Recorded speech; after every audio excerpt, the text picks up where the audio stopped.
नमस्कार. आज 1.5 किलोची ऑर्डर होती चॉकलेट ट्रफलची. कार्स थीममध्ये केक हवा होता त्यांना.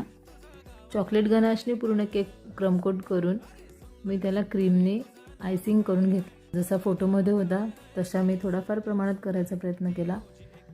ग्रीन ग्रास करून घेतली. केकसाठीचे कार्स थीमचे टॉपर्स होते ते मी आधीच करून घेतले होते. ज्या ठिकाणी मला कार्सचे टॉपर्स लावायचे होते त्या ठिकाणी मी मारी बिस्किटचा वापर केला. केकवर जे टॉपर मी बनवले होते ते व्यवस्थित अरेंज करून घेतले आणि हा असा माझा केक रेडी झाला. ह्या कार्स थीमची डिझाईन जर तुम्हाला आवडली असेल तर लाईक करा आणि सबस्क्राईब करा. व्हिडिओ पूर्ण बघितल्यासाठी धन्यवाद.